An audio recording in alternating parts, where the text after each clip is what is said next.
from Rock Mobile and Kenny, just about to get into part 3, I think it is, of the tear down of this engine, trying to work out what happened to it. So just about to take the rock cover off and then eventually get the head down, the end of the head, take that off as well.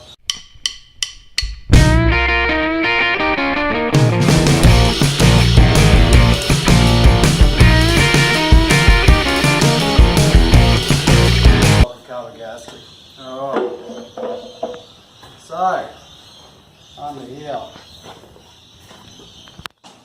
we have, this is the rocker gear. You got your cam gear there, or cam sprocket for the timing. Grab a screwdriver out, some kind of stuff. Okay, so these are your intake valve rockers over here, and this is your exhaust valve rockers. So just here you can see the valve springs and stuff for the intake, and over here is the exhaust valve springs and stuff, valve springs and stems. So that's your timing chain. This one's actually doesn't look too bad. It's got a bit of tension on it. So the guy who owned it said that this would snap, but that's definitely not the case here. It's actually in quite good condition. So basically what happens is the cam's driven by your crankshaft via this chain, and this is what times your valve timing to the rest of the engine. So everything sort of works in ignition the way it should do. Alright, now we'll pull this little fella here out. So I just pull the rocker gear out of the way.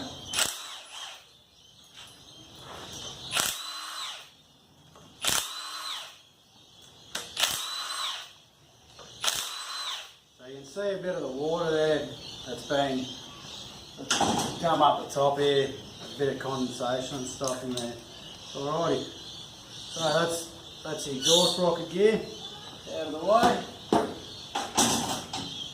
These are hydraulic lifters, by the way, so there's no adjustment on them at all. So there's a, come over here and have a look. There's an oil gallery just here and an oil gallery just here. So that engine oil is fed up into here, and through these little lifters it helps them keep their valve spacing. So, or the I'll fucking re-talk about that later. So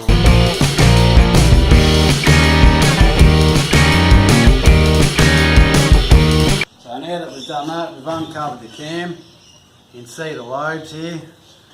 So these are what govern the time that the valves are pushed down by your rocker gear. And you can see there's a bit of rust on these. It's not real good.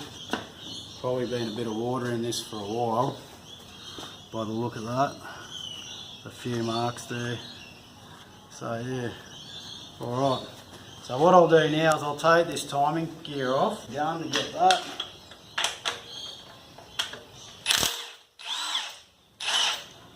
Alrighty. So basically this just pulls off like that, quite simple. And we'll leave that there like that, and it'll be all good. That's timed to the camshaft via a little pin that you can see just there. That's so that everything stays in sync and you don't have to worry about your timing going out. Alright.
see here, there's a bit of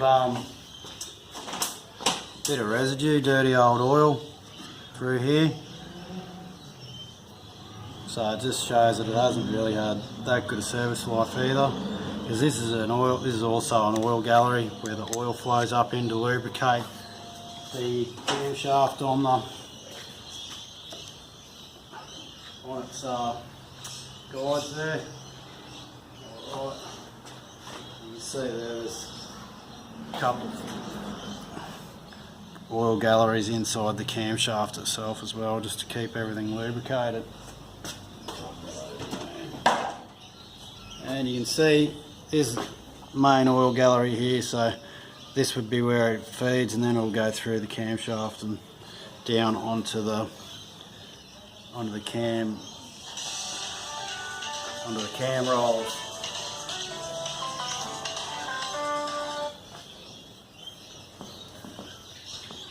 Alrighty, so that's the cam out. We're up to pulling the head off now.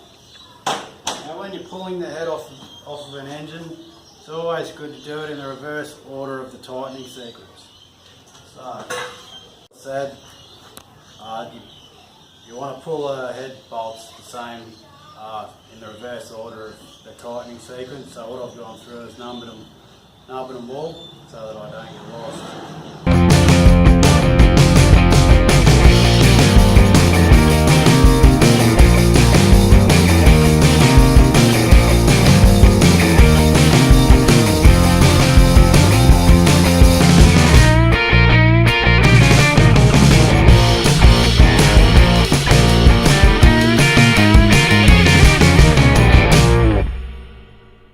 Okay, so we'll just double check, but I think we're pretty well ready to pull this head off now. And then we can have a look inside here and see what's going on. Alright. There we go, she's ready to go. Say that gasket looks well and truly shaggy. So we'll just let that sit down there like that. Alright. Bring this head over on the bench, which I didn't give myself any room. Okay, so if you come over here, you can actually see the top of the pistons there now, and that's the head gasket there. So I'll pull that off. So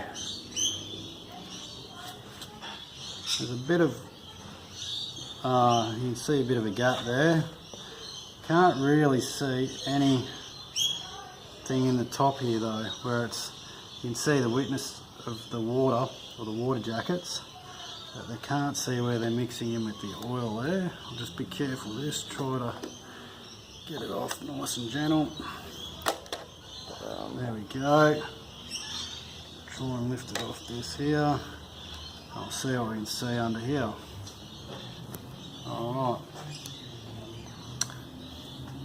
So again, there's not a whole lot to see there. Usually you can actually see where they've joined up between the gasket. Maybe here, you see that oil hole's got a lot of scum around it.